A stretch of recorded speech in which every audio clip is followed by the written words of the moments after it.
Clara Boone did not cry at Earl's funeral. She stood at the edge of the grave in her good boots, the ones she saved for church and emergencies, and she watched the clay-red Tennessee soil cover the pine box, and she felt something she could not name. Not grief exactly, not yet. Something older than grief, something that felt like the end of a language she had only half learned. A language made of hand planes and composition notebooks, and the particular way a piece of white oak catches afternoon light when you hold it at the right angle. She was 42 years old and had never built a piece of furniture in her life. She had watched Earl work dozens of times as a child, standing in the workshop doorway while he moved a plane across a board with the slow certainty of a man who knew exactly what he was doing. She had always told herself there would be time to learn. And then there had not been, what she did not know yet. Standing at that graveside was that Earl had spent 30 years making sure she would not need the time she had wasted. Earl Boone had been 76 years old. He had worked wood every day of his adult life. He had never owned a cell phone. He had never owned a computer. He had kept his finances in a composition notebook with a black and white cover, the same brand every year, bought from the same hardware store in Millhaven, the kind of town where the hardware store also sold boots and fishing line and bags of seed corn. Earl had written everything down. That was the thing about him. Every measurement, every supplier, every agreement, every observation about wood grain and seasonal moisture and the way white oak behaved differently on north-facing slopes than on south-facing ones. He wrote it all down in those black and white notebooks, and when one filled up, he started another. And when he died, there were 31 of them stacked on the workbench shelf in the order he had filled them. Clara was the one who found the tin box. She found it 3 days after the funeral, on a Tuesday morning when the grief had settled into something quieter, and she finally walked out to the workshop alone. The workshop sat at the back of the property, about 200 yards from the house, a low wooden building with a corrugated metal roof that Earl had built himself in 1979. Inside it smelled like linseed oil and sawdust and the particular dry warmth of wood that has been worked by hand for decades. Clara stood in the doorway for a long moment. She had not been inside this building since she was a girl. The hand planes hung on the wall exactly where they had always hung. The chisels lay in their leather roll exactly as she remembered. The workbench was clear. Earl always left the workbench clear at the end of the day. That was another rule he never spoke aloud. The tin box sat on the lower shelf beneath the workbench, pushed back against the wall. It was a rectangular box, old, the kind that might once have held Christmas cookies or sewing supplies, painted dark green with a small latch on the front. Clara knelt and pulled it out. The latch opened without resistance. Inside, she found 3 things: the 31 composition notebooks, a folded document, old, the paper slightly yellowed at the edges, the crease deep from years of being folded and unfolded. And beneath those, a single sheet of paper in Earl's handwriting, addressed to her by name. She read his letter standing on her knees on the workshop floor. He had written it in the same careful print he used for his notebooks, not cursive. Earl believed cursive got sloppy and sloppy writing led to sloppy thinking. He wrote in block letters, neat and unhurried, the way a man writes when he believes every word carries weight. He told her about the land, 80 acres, all of it paid for. No liens, no debts. The deed filed with the Crestfall County Register in 1967. He told her about the workshop and the tools and the notebooks, what each set of notebooks covered, which ones dealt with joinery and which ones dealt with finishing and which ones described wood sources and drying times. He told her not to sell the tools, not because they were valuable, though some were, but because they remembered things that could not be written down, the weight and angle of use, the particular wear on a good plane iron that meant someone had sharpened it correctly for 30 years. Then he told her about the road. A narrow dirt track ran along the eastern edge of the Boone property, connecting the county road at the south end to the lumberyard at the north. For decades, trucks from Dalton Lumber had used that road to reach their cutting operations in the northern section. It was faster than the county road, 2 miles faster. In the winter, when the county road iced over, it was sometimes the only route that worked for a loaded truck. Earl had made an arrangement with Diane Flynn, the woman who managed Dalton Lumber, in the spring of 1994. The terms were simple. Dalton Lumber would have permanent right of passage over the dirt road across the Boone property. In exchange, Dalton Lumber would deliver its white oak byproduct, the offcuts, the irregular slabs, the live edge pieces too twisted or short for dimensional milling, to the Boone property every Thursday morning, free of charge, for as long as the road agreement held. Both parties signed. Both parties had the document witnessed by two people. Diane Flynn had the document notarized and registered with the Crestfall County Land Office as an easement attached to the property deed. Earl had kept the original. The last line of Earl's letter said this: "The mill will laugh. Let them. The land remembers." Clara folded the letter and put it back in the tin box. She sat on the workshop floor for a while with her back against the workbench. Through the open door, she could see the 80 acres of Boone land in the September morning light. The old fence line along the north pasture, the stand of hardwood at the eastern edge, the narrow dirt track running along the fence toward the lumberyard.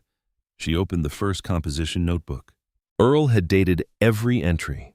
The first notebook began in March of 1968, the year after he registered the land deed. His handwriting in those early pages was the same careful print, but slightly smaller. The letters of a younger man still working out how much space his thoughts would need. He wrote about the first pieces he built after settling on the property: a kitchen table for the house, 2 chairs, a storage bench for the porch. He noted the wood species, the moisture content, the tools he used, the mistakes he made, and how he corrected them. He wrote about what he saw in the grain of each piece and what it told him about the tree it had come from. Clara read until the light in the workshop changed and she realized 3 hours had passed. Her younger brother Garrett arrived that afternoon. He drove up from Nashville in his work truck, still wearing his electrician's clothes, and found Clara at the kitchen table with 2 of Earl's notebooks open in front of her. He poured himself coffee and sat across from her and looked at the notebooks and then looked at his sister. She told him about the tin box. She told him about the letter. She showed him the easement document. Garrett read it twice. He held it up toward the kitchen window to see the notary stamp more clearly. Then he set it down. He was 37 years old, 7 years younger than Clara, and he had their grandfather's broad hands and their mother's habit of going quiet when he was working something through. "What are you planning to do?" he finally said. Clara looked at the notebooks. "Learn," she said.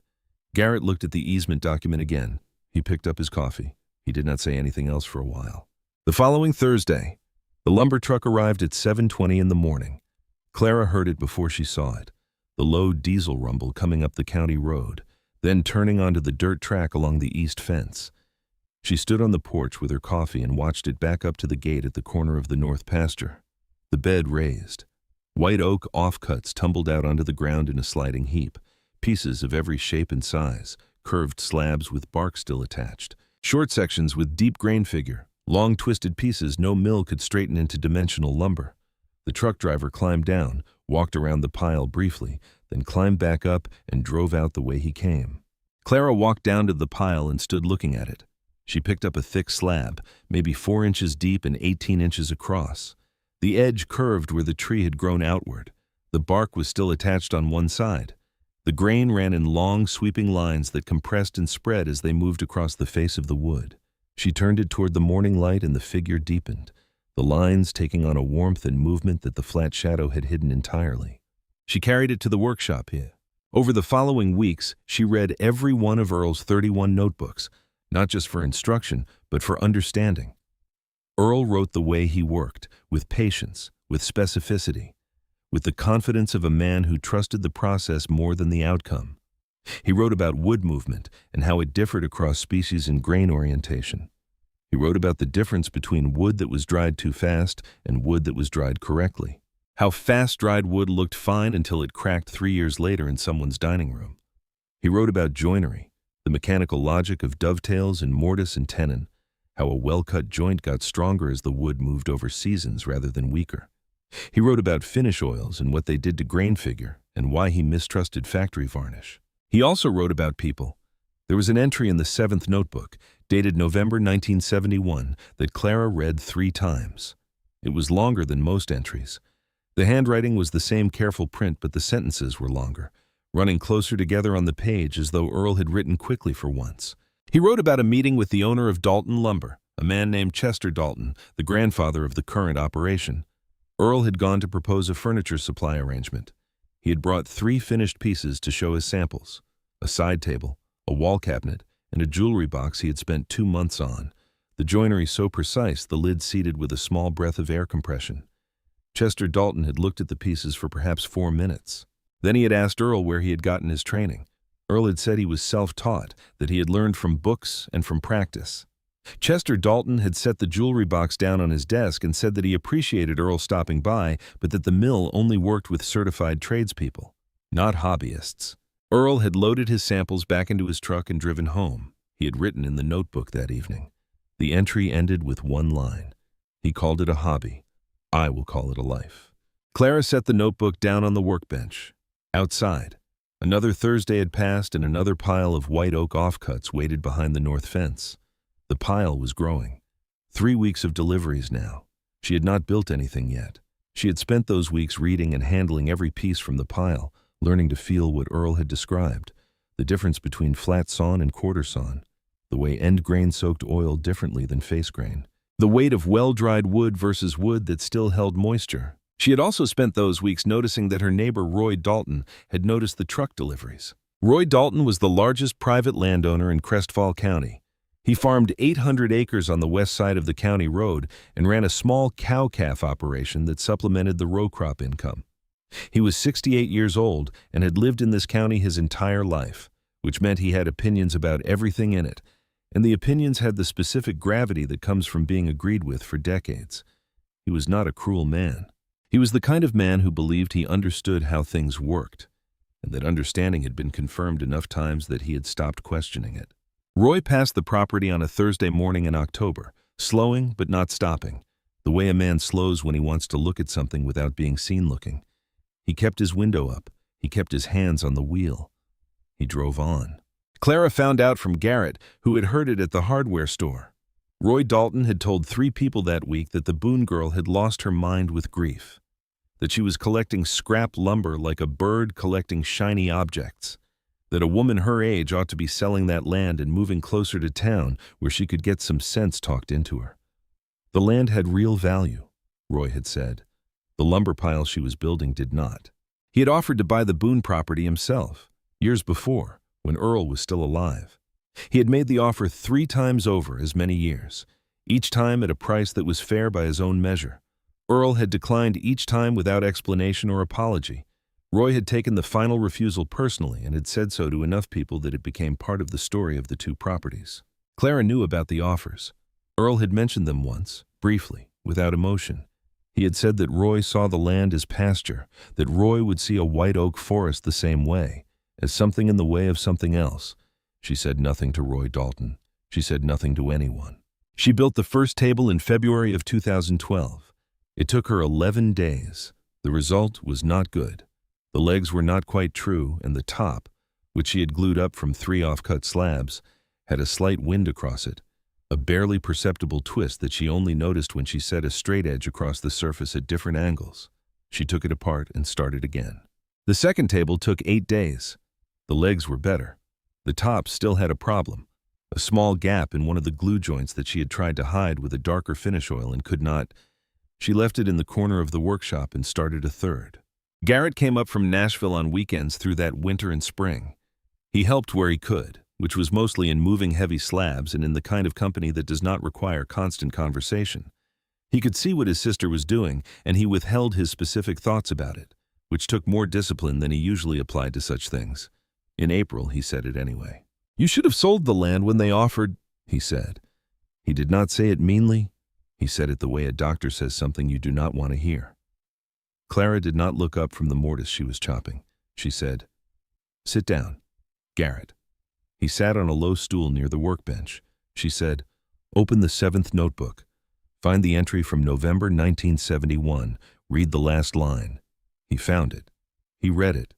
He set the notebook down on the bench and looked at the entry for a while longer without speaking. "He called it a hobby," Garrett said quietly. "I will call it a life."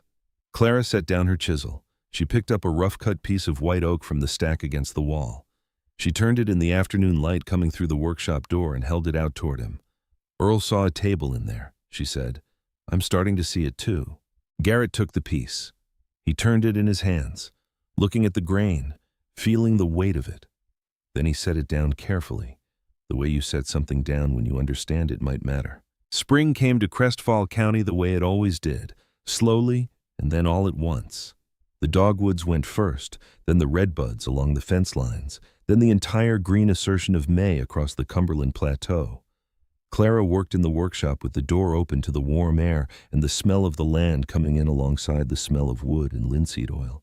The third table was better. The fourth was significantly better. By the eighth, she was building something she could use herself, and she moved it into the farmhouse kitchen and had her morning coffee at it for the first time, and ran her hand across the surface and felt the grain through the finish, and understood something she had not been able to read in Earl's notebooks. The notebooks described what to do. The table showed her what it meant. She entered the Crestfall County Craft Fair in September of 2014. She rented the smallest booth available, which cost $60 and came with a folding table and a small handwritten sign. She brought 2 dining tables and a bench. She set them up carefully and stood behind the folding table and watched people walk past. Most people looked.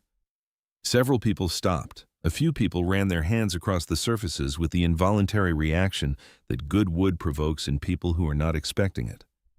One couple asked how long she had been building. She said 3 years. The man looked at the table again and said his father had been a woodworker and that the joinery reminded him of something. Nobody bought anything.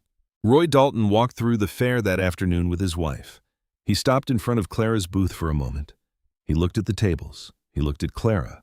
Then he said, loud enough for the neighboring booth to hear, "Those are some fine boards you found yourself." Clara. His wife pulled his arm gently and they moved on. Clara drove home that evening with the 2 tables and the bench loaded back in her truck. She parked in front of the workshop and sat in the truck for a few minutes with the engine off. The September dark was settling over the 80 acres.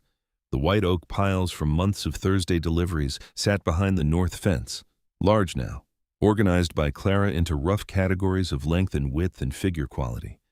She went inside and opened Earl's 7th notebook to the November 1971 entry. She read the last line again.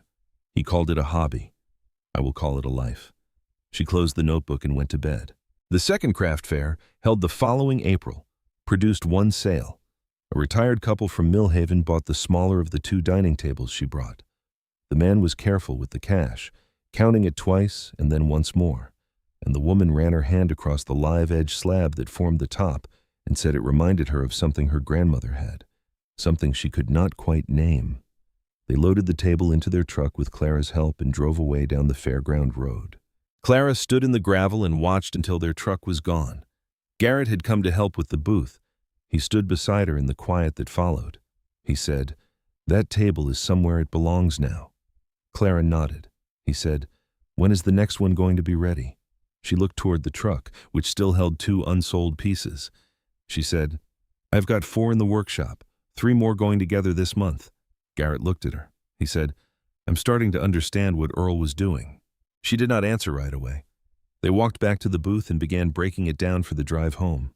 When everything was loaded and Garrett was closing the tailgate, Clara said, "He was doing exactly what he said he was doing. He was calling it a life." The following Thursday, the lumber truck came at 7:15. The driver, a young man named Hicks who had been running the route for about a year, waved from the cab as he backed up to the gate. Clara waved back. The bed raised and the white oak came down in its familiar sliding rush. Short pieces and long pieces, curved and straight, some with spectacular figure and some plain, all of it irregular, all of it the product of a mill that saw board feet and sent everything else away. Clara walked to the new pile after the truck left. She moved through it with her hands, turning pieces, holding them up to read the grain. She pulled out a wide slab, maybe 30 inches across, the full face of it showing the distinctive ray fleck of quarter-sawn oak. Small silver lines scattered across the grain like something caught at a particular moment in time. She carried it to the workshop. Roy Dalton stopped his truck at the end of the Boone fence line later that afternoon and sat looking at the growing lumber piles for a long moment. Then he drove on. Clara was inside and didn't see him. But Garrett, who was stacking a new delivery near the gate, did. He watched Roy's truck idle at the fence. He watched it sit there for a full minute. He watched it pull away. He went inside and told Clara. Clara was fitting a leg mortise on a new table. She did not look up. She said, "Was he smiling?" Garrett thought about it. "No." He said, "I do not think he was." She tapped the chisel once more. A small curl of white oak fell to the workshop floor and lay there in the light, pale and clean and already beginning to show the particular gold that fresh-cut oak turns as it meets the air. "He will be," she said, "for a while longer." 3 years is a long time to be laughed at quietly. Clara had learned to measure progress not by what other people saw, but by what her hands knew. By 2017, her hands knew a great deal. The workshop that Earl had built in 1979 held 6 years of her work now. The smell of it had changed. It still carried linseed oil and the dry warmth of seasoned wood. But underneath those things there was something new. The particular layered scent of a place where serious work happened continuously, where sawdust accumulated in corners and was swept and accumulated again, where finish oil soaked into grain day after day until the walls themselves seemed to hold the smell permanently. Clara had added a second drying rack along the north wall. She had built a proper sharpening station near the door. She had learned, through repetition and failure in Earl's notebooks, that sharp tools were not a preference but a requirement, that a dull chisel required force and force introduced error and error compounded across the length of a project until the final piece held the sum of every small mistake. Her waiting list by the spring of 2017 was 4 months long. She had never placed an advertisement, not in the county paper, not online, not anywhere. Every order came through someone who had seen a piece somewhere and asked about it. A bed and breakfast outside Crossville had ordered 6 tables for their dining room after a guest asked 3 times about the one in the corner. A barbecue restaurant in a town called Hartwell had 2 of her benches along the front wall, and the owner told every customer who complimented the furniture exactly where it came from. A winery east of the plateau had her tasting room pieces and had given her name to 3 other wineries. The Thursday deliveries had continued without interruption for 6 years. The pile organization behind the north fence had grown more sophisticated. Clara sorted incoming wood not just by dimension but by figure quality and drying potential, marking exceptional pieces with a chalk line and setting them aside in a separate covered rack to air dry for 2 years before use. Some pieces she had been waiting on for 3 years. Earl had written about patience with wood the way other men wrote about patience with children. You could not rush either without cost. Garrett came up from Nashville most weekends. He had stopped being skeptical somewhere around the 2nd year and had stopped so completely that he rarely referred to his earlier position. He helped with the heavy work, the moving of large slabs, the rough sorting of incoming pieces, the loading of finished furniture into borrowed trailers for delivery. He had developed his own eye for grain figure, not as refined as Clara's, but genuine, and she trusted it on preliminary sorting. Roy Dalton had mostly stopped commenting. He still drove past on Thursday mornings. He still looked at the lumber piles. But the commentary at Lena's diner had quieted to something more like ritual acknowledgement than active opinion. The county had filed Clara into a category it could live with. She was the woman who built tables from lumber scraps. She was steady at it. That was enough information for most people. What the county did not know was the phone call that came on a Wednesday morning in late October of 2017. A man named David Holt called from Chicago. He was an interior designer, he said, and he had been at the Ridgeline Lodge east of the plateau 2 weeks earlier. He had spent most of his first evening there studying one particular table in the lodge's dining room, a wide white oak piece with a natural edge on one side and a grain figure he described as the most coherent piece of American hardwood furniture he had seen outside a museum collection. He had asked the lodge manager. The manager had given him Clara's name and phone number on a napkin. Clara was in the workshop when he called. She had her phone in her apron pocket and almost did not answer it. He asked if he could visit. She said she did not take visitors usually. He said he understood and that he would drive down anyway in case she changed her mind. She did not change her mind, but she was standing in the driveway when his car arrived the following Friday morning. He walked through the workshop slowly, the way people move through places where they understand something important is happening. He looked at the tools. He looked at the drying racks. He looked at the 3 pieces in various stages of completion on the main bench. He went outside and stood for a long time looking at the lumber piles behind the north fence. Then he came back inside and stood in front of the piece Clara was currently finishing. A dining table built from 4 slabs she had been drying for nearly 2 years, the figure in the wood throwing light differently at every angle. He said, "Where does the oak come from?" Clara said, "Behind that fence." He said, "The lumber yard." She said, "What they throw away?" "Every Thursday for 6 years." He was quiet for a moment. Then he said, "You understand that no factory can replicate this. The irregularity, the figure, the provenance. You cannot manufacture this story." Clara folded her arms. "I know," she said. He asked about production capacity. She told him. He asked about the waiting list. She told him. He asked if she had ever sold outside Tennessee. She said not yet. He gave her his card. He said he would be in touch. She put the card in the tin box with Earl's letter and the easement document and closed the latch. That was October of 2017. Preston Mercer arrived in Crestfall County 4 months later. He did not arrive quietly. The announcement came through the County Business Association in late February of 2018, a press release that the association reprinted in the Crestfall Courier under the headline, "Regional Timber Company Acquires Dalton Lumber Operations."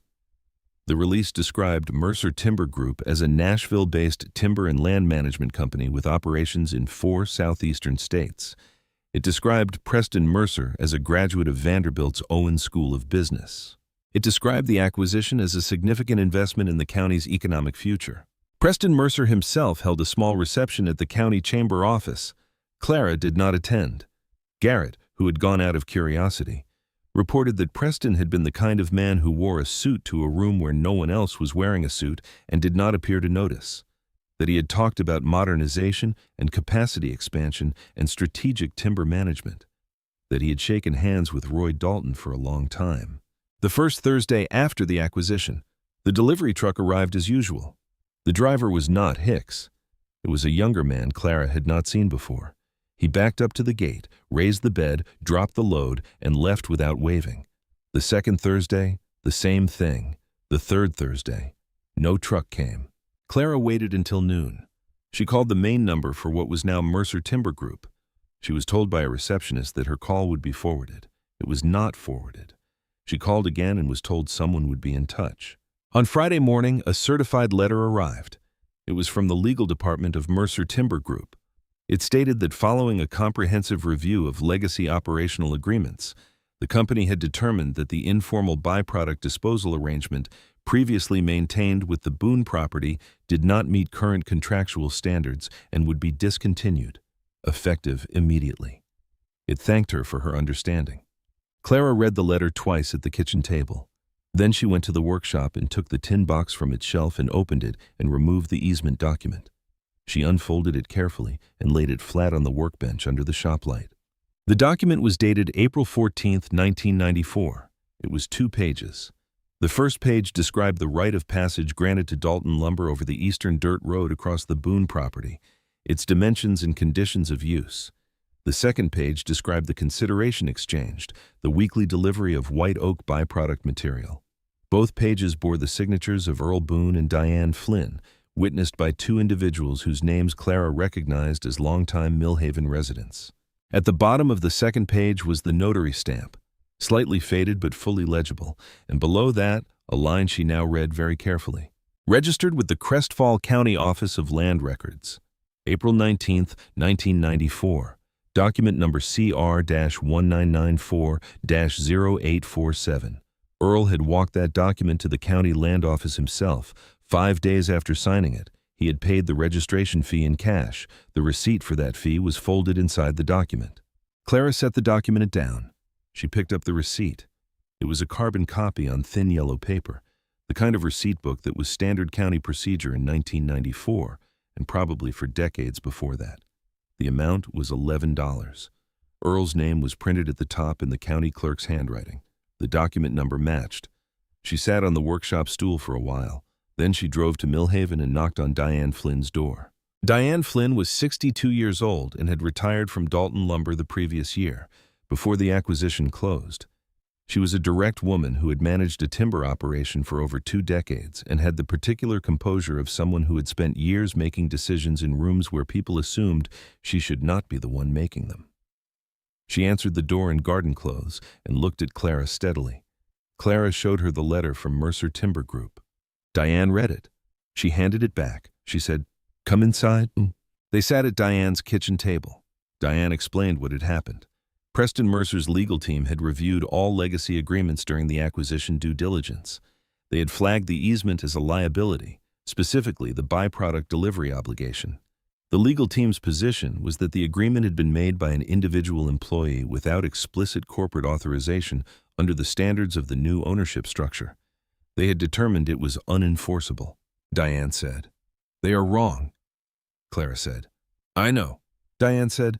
"Earl made sure they would be wrong. He walked that document to the county office himself. I offered to do it, and he said he would handle it personally. I should have understood at the time what he was thinking." Clara said, "What was he thinking?" Diane looked at her steadily. "He was thinking that someday someone would try to say it never happened," she said. "And he was making sure that when they did, the county would have a copy that nobody could lose or overlook or claim they had never seen." Clara drove back to the Boone property and stopped at the gate. She looked at the dirt road running along the east fence toward the lumber yard. The truck tracks from years of Thursday deliveries had pressed two parallel lines into the earth that grass grew between. The road surface itself was packed hard from use. In the weeks since the deliveries had stopped, a faint softening had begun where the clay was starting to relax without the weight of regular traffic. She looked at those lines in the earth for a long time. Mercer Timber Group had been running its trucks over that road since the acquisition closed in January. 3 months of heavy timber transport over an easement they had simultaneously declared unenforceable. They had used the road while denying the agreement that gave them the right to use it. She went inside and called Harold Keller. Harold Keller had handled the estate paperwork after Earl died and had a reputation in Crestfall County for being thorough in a way that annoyed people who preferred speed. He listened to everything. He asked to see the easement document and the Mercer letter. Clara brought them to his office the following morning. He read them at his desk, slowly, and then he picked up the phone and called the Crestfall County Land Office and confirmed the registration number. He set the phone down and looked at Clara across the desk. He said, "An easement registered with the county land office is not a personal contract. It is attached to the property itself. When Mercer Timber purchased the Dalton lumber operations and the associated land, they acquired the property including all easements and obligations recorded against it. Their legal team either missed this or chose to ignore it," Clara said. "Which do you think it was?" Harold Keller said, "In my experience, people who move fast make mistakes, and people who are very confident make bigger ones." He filed the complaint with the Crestfall County Circuit Court the following week. The case was docketed for a hearing in 60 days. Preston Mercer's response was immediate and expensive. He retained 2 Nashville law firms. He also issued a statement to the Crestfall Courier noting that Mercer Timber Group was prepared to make a generous offer for the Boone property, which would resolve all outstanding matters and provide the current owner with a substantial return on inherited land. The offer arrived by certified letter 10 days later, $1.1 million for all 80 acres. Clear title, 30-day closing. Clara read the offer at the kitchen table. She folded it and put it with the Mercer termination letter in the tin box. She didn't call anyone. She went to the workshop and worked. The county heard about the lawsuit before the end of that week. Legal filings were public record, and public record was public conversation in a place like Crestfall County. By the following Saturday morning, the situation had been fully discussed at Lena's Diner without the involvement of any attorneys. Roy Dalton sat at his usual table and said what he had been thinking since February. He said that Preston Mercer had made a mistake coming into this county thinking he understood what he was dealing with.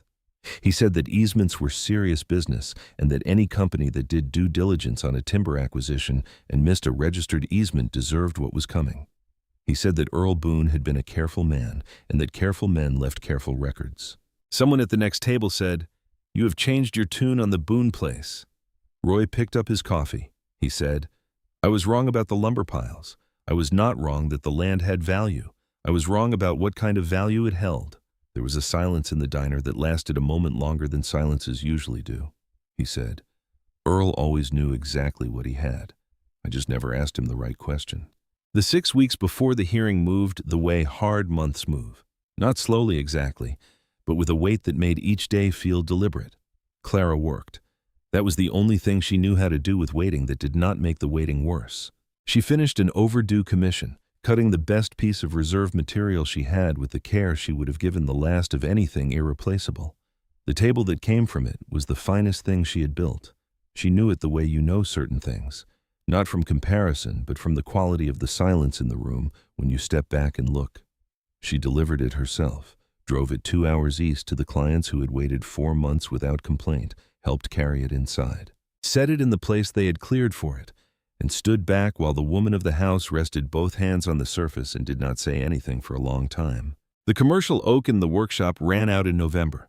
She built the last small piece from it, a side table, competent work from characterless material. She finished it and set it against the wall and covered it with a cloth and did not look at it again. The workshop went quiet after that in a way it had not been quiet in years. She spent the final weeks before the hearing doing what Earl would have done. She organized. She cataloged every piece in the reserve rack, noted dimensions and figure quality and drying time. She sharpened every tool in the workshop, not because they needed it, but because sharpening required attention, and attention kept her from the kind of thinking that did not help anything. Harold Keller called on a Thursday evening 2 weeks before the hearings. He said that Mercer's legal team had filed a motion to delay the proceedings, citing the need for additional discovery on the history of the easement registration. The motion had been denied. The hearing would proceed as scheduled. Clara thanked him and hung up. She sat at the kitchen table in the quiet house. Through the window she could see the workshop light she had left on, a yellow square in the November dark. She thought about Earl walking into the county land office in April of 1994 with that document. She thought about him paying $11 in cash. She thought about the clerk writing his name at the top of the receipt and stamping the document number and filing it in whatever system the county used, a system that had held that record safe for 24 years while the world changed around it. Patient the way only written things can be patient. Waiting for the moment someone would need it to be exactly what it was. She turned off the kitchen light and went to bed. The Crestfall County Circuit Court convened on a Monday morning in December. The courtroom was a wood-paneled room on the second floor of the county building in Millhaven, the kind of room that smelled like old paper and radiator heat, and the accumulated gravity of decisions made over decades in the same space. The judge was a woman named Patricia Weaver, 60-ish, with the unhurried manner of someone who had heard most arguments before and was primarily interested in which ones were supported by evidence. Clara sat at the plaintiff's table with Harold Keller.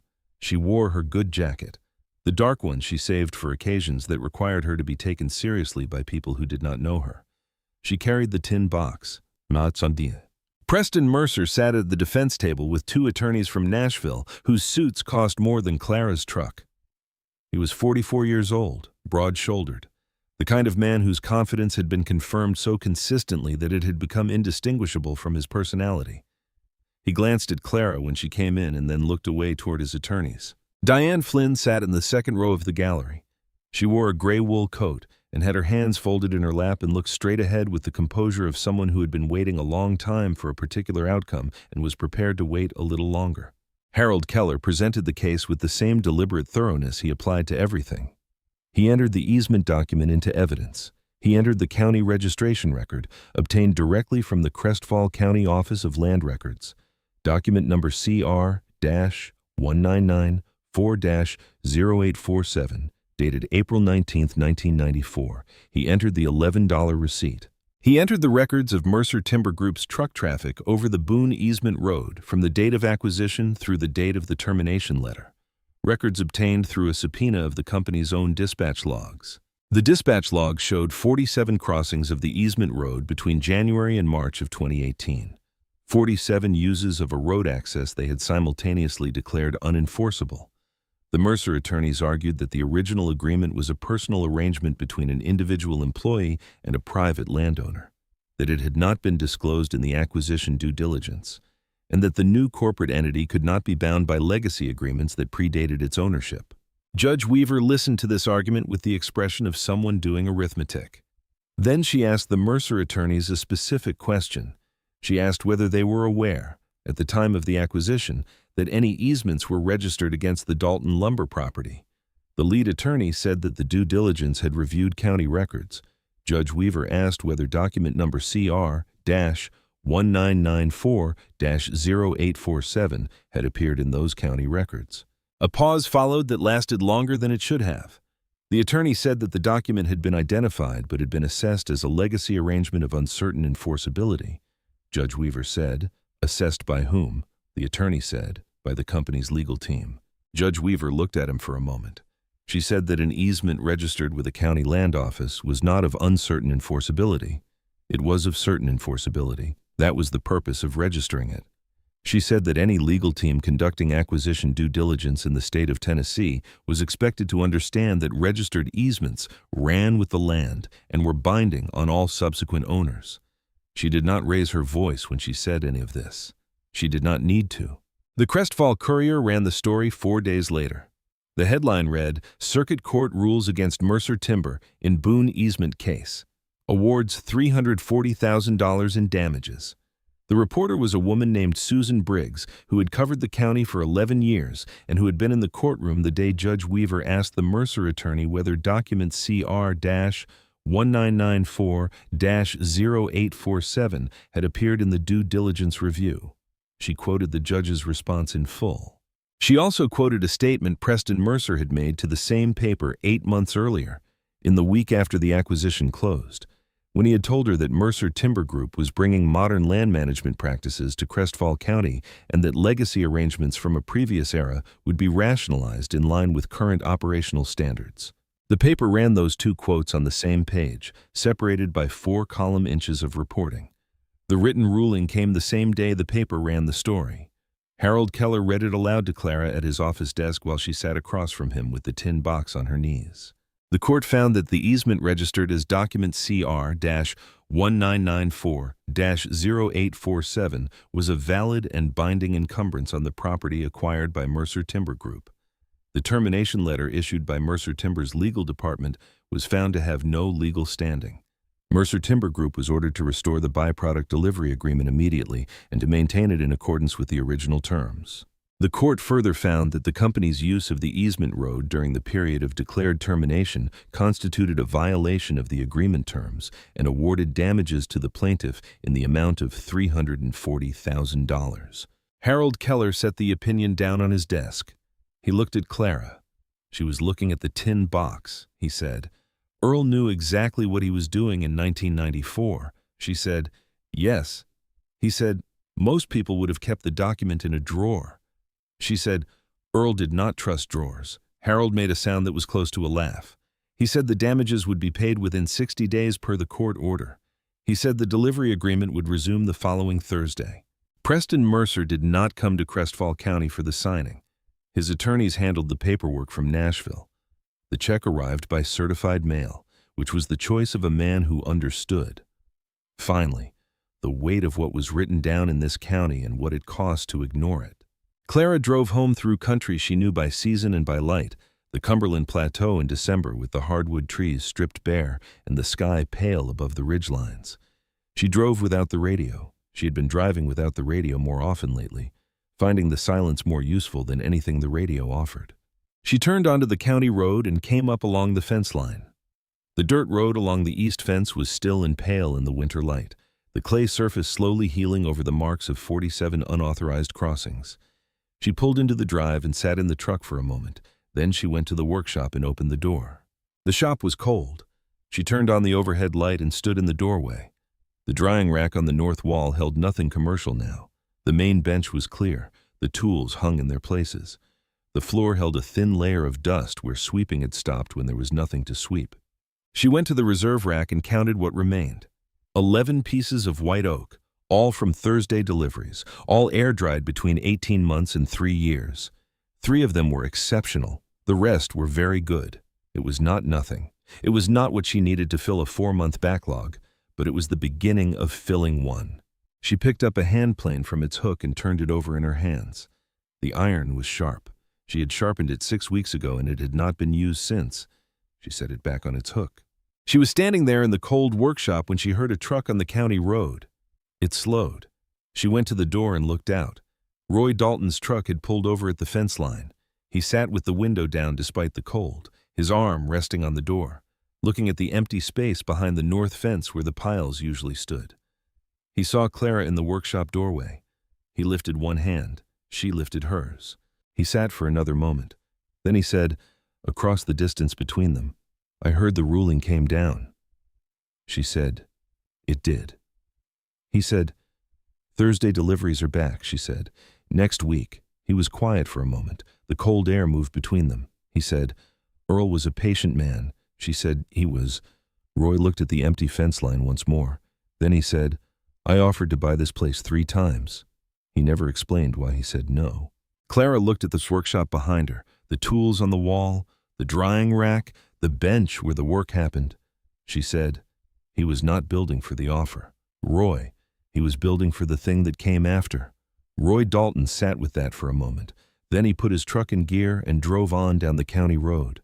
Clara watched him go. The December light came flat and even across the 80 acres, and the dirt road along the east fence lay quiet and pale, waiting for Thursday. The damages check arrived by certified mail on a Wednesday morning in January, 61 days after the ruling. It was made out to Clara Boone in the amount of $340,000. She took it to the Millhaven Bank that afternoon. The teller held it for a moment and looked at the amount and then looked at Clara and did not say anything, because some moments do not need comment.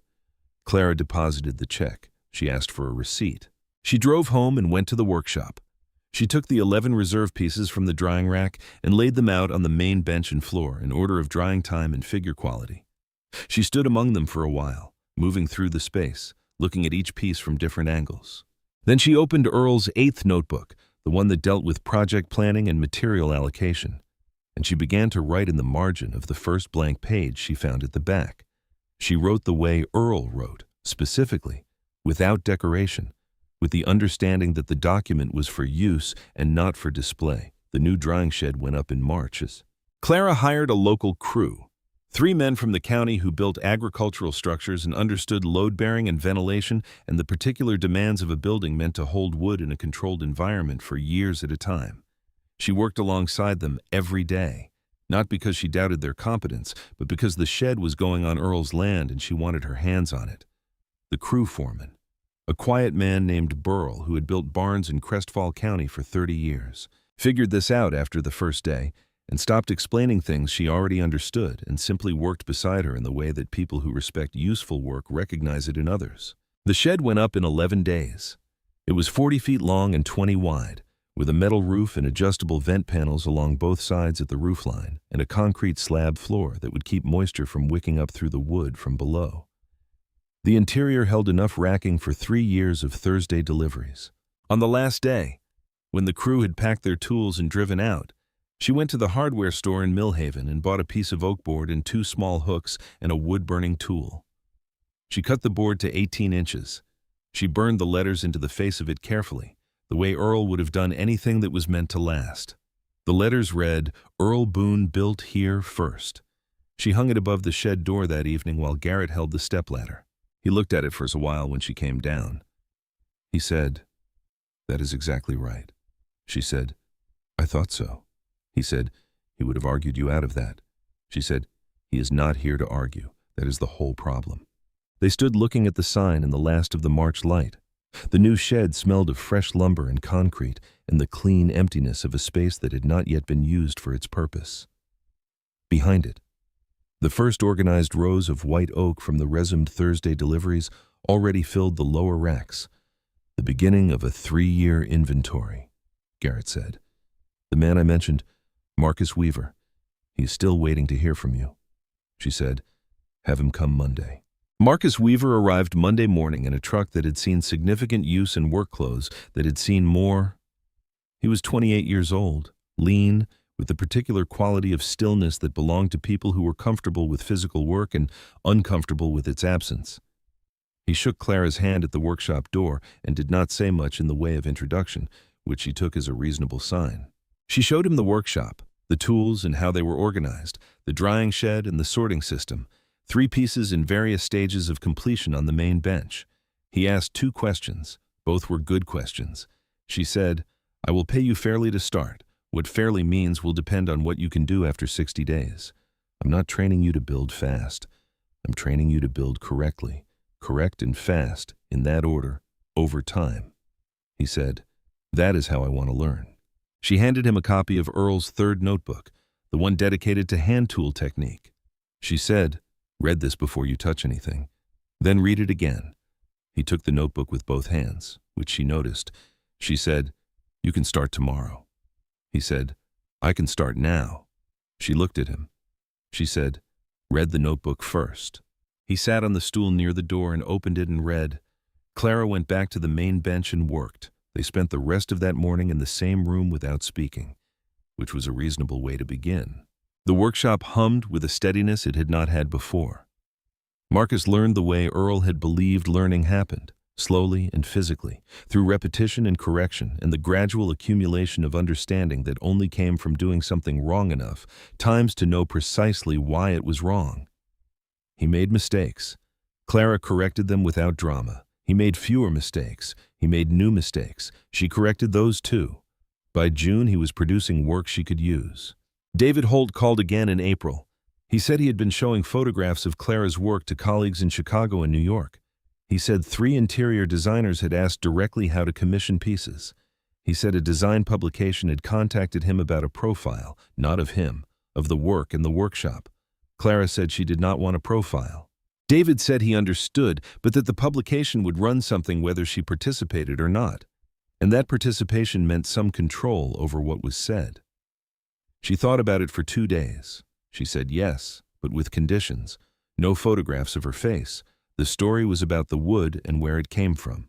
The photographer could have the workshop and the delivery piles and the finished pieces. That was the story. The photographer came in May.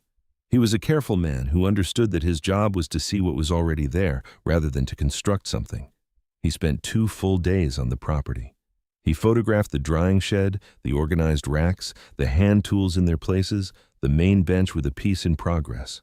He photographed the dirt road along the east fence, the lumberyard visible at the far end. He photographed a Thursday delivery, the truck backing to the gate, the white oak coming down, Clara's hands moving through the pile. He did not photograph her face. When he left, he said, "I have not seen a workshop like this in 20 years of this work." She said, "What kind of workshop have you seen mostly?" He said, "Ones that are trying to look like something. This one is not trying to look like anything."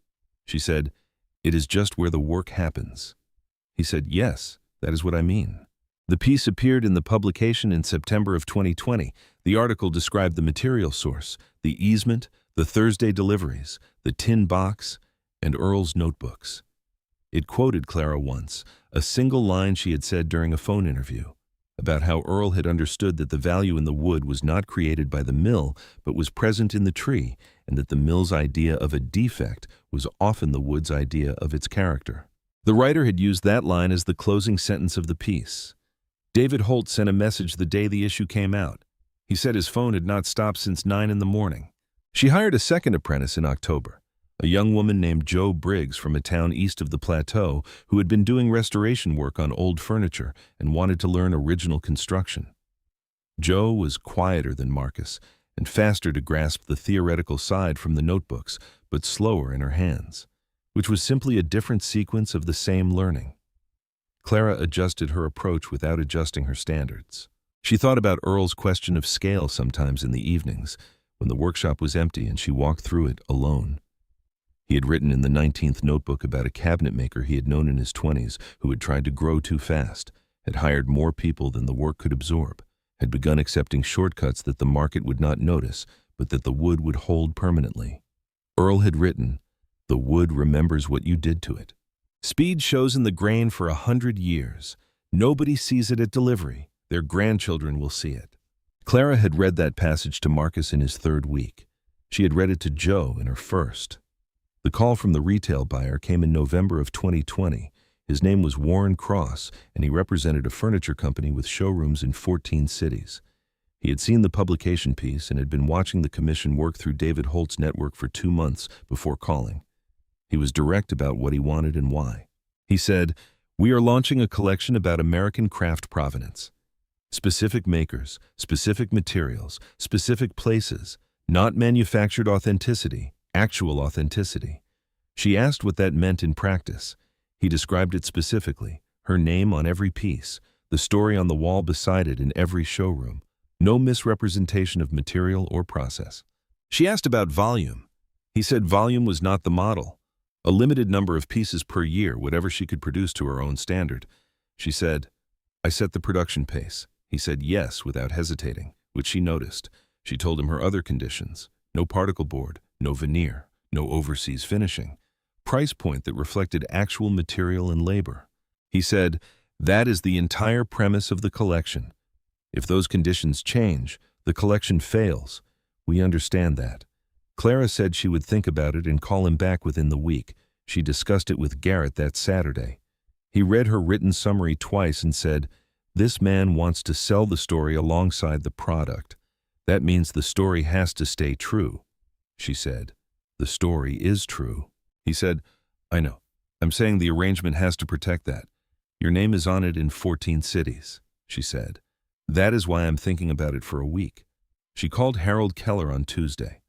Harold reviewed the terms and asked several specific questions about attribution rights and quality control language. He said he would want to see a draft contract before she signed anything.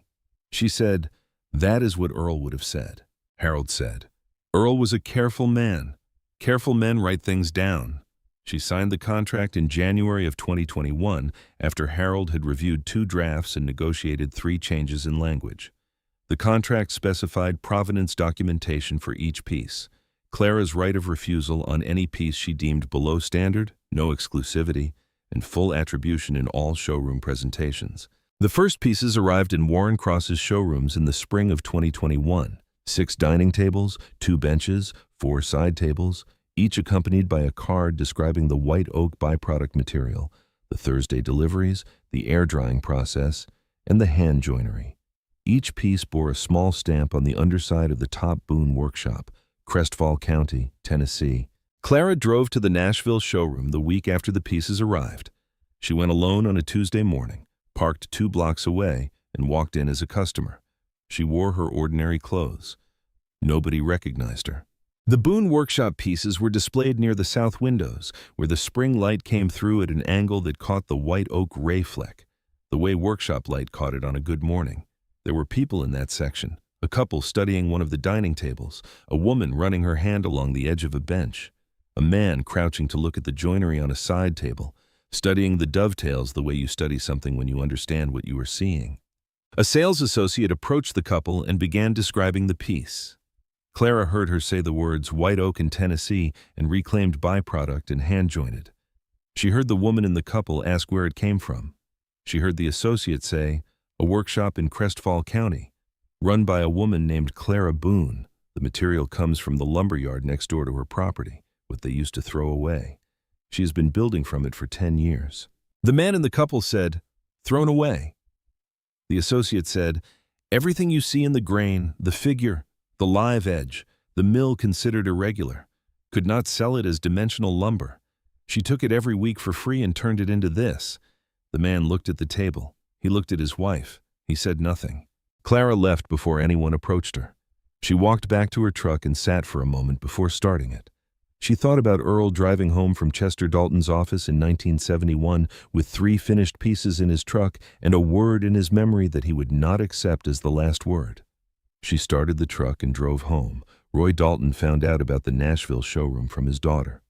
His daughter and her husband had driven to Nashville to look for a dining room table for their new house outside Mill Haven. At the 3rd store they visited, in a section near the south windows, his daughter had stopped walking. She called Roy from the showroom floor. She said, "There is a table in here with a card that says it came from a workshop in Crestfall County. The maker is named Clara Boone." Roy was quiet for a moment. His daughter said, "It is the most beautiful piece of furniture I have ever seen in a store. The card says the wood used to be thrown away by the lumberyard next to her property." Roy said, "How much is it?" His daughter told him. Roy said nothing for a long time. His daughter said his name twice. He said, "Does it say anything else on the card?" She read it to him. She read the part about the Thursday deliveries and the 10-year production history and the easement that Earl Boone had registered with the county in 1994. Roy sat with the phone against his ear. His daughter said, "Do you know her?" he said. "I know the family. I knew her grandfather." She said, "Should I buy it?" Roy looked out his farmhouse window at the county road, at the fence line of the Boone property visible in the distance, at the dirt track along the east fence he had driven past more times than he could count. He said, "If you want that table, you buy that table." She bought it. Roy drove to Nashville the following weekend to help his son-in-law carry it inside. He spent a long time with it in the dining room before they set it in its place, turning it in his hands the way a man handles something he did not expect to understand and has found he does. His son-in-law asked what he thought. Roy set the table down carefully under the window where the afternoon light came through. He stepped back and looked at the grain, at the live edge, at the way the figure moved differently as the light moved across it. He said, "I offered to buy the land the table came from, 3 times. His son-in-law said, "What did she say?" Roy said, "Not she, her grandfather, Earl Boone." His son-in-law waited.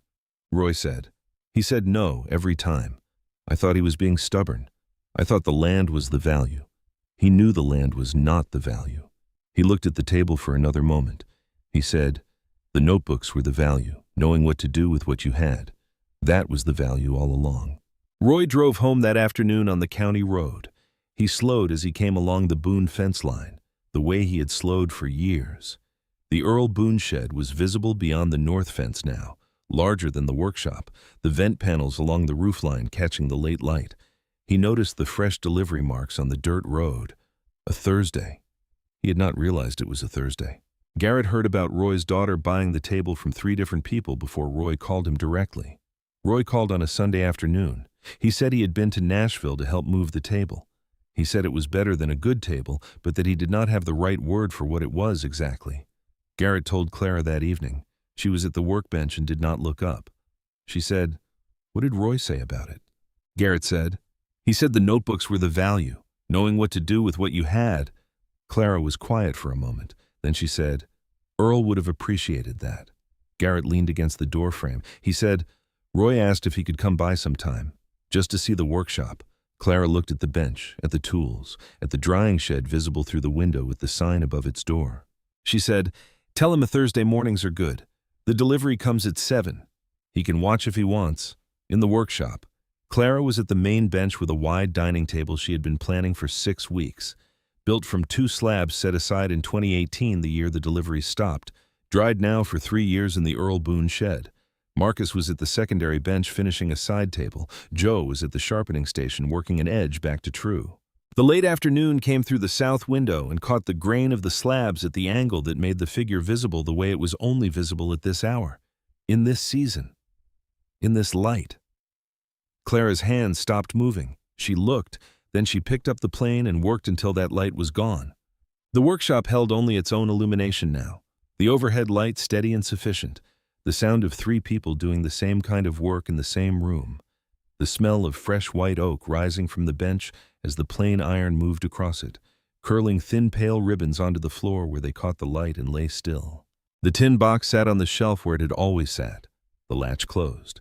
Earl's letter inside with the easement document and the $11 receipt, and David Holt's first business card and the signed contract, and everything that had followed from a careful man walking $11 in cash to a county clerk's window in April of 1994. All of it together in the same dark green box that weighed almost nothing and held almost everything. Outside, the Earl Boone shed held 3 years of material sorted by figure and time. The dirt road along the east fence held the marks of that morning's delivery. The same 2 lines pressed into the clay that had been there since before Clara could remember, going from the county road up to the lumberyard and back again. The way things pressed deeply enough into earth tend to remain. The light in the workshop stayed on. It was a Thursday.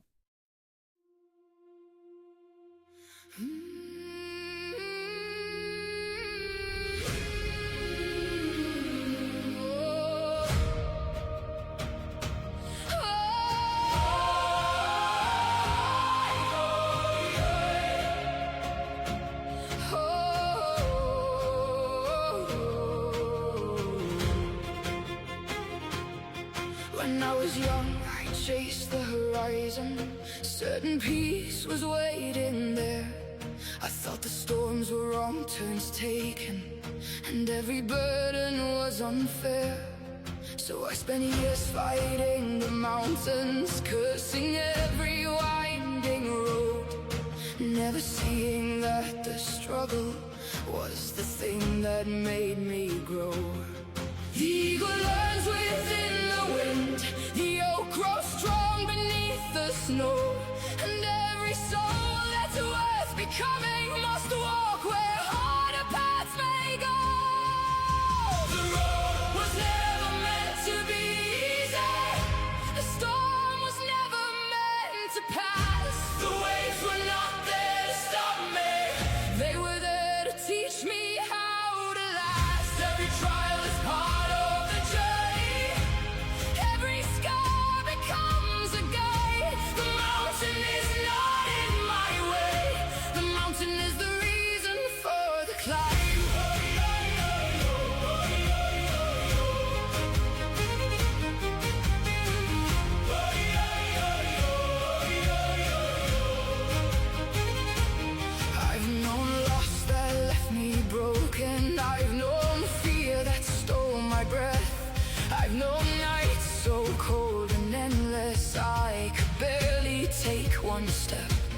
Every wound became a teacher, every failure left a mark, and every valley that I walked through placed another star within the dark.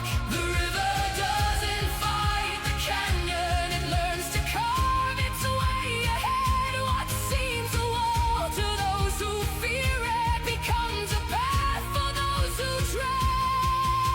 The road was never meant to be easy. The storm was never meant to pass. The waves were not there to stop me. They were there to teach me how to last. Every trial is part of the journey. Every scar becomes a guide. The mountain is not in my way. The mountain is the reason for the climb.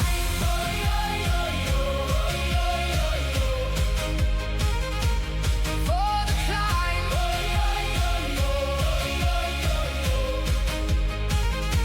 One day I stopped asking, why me?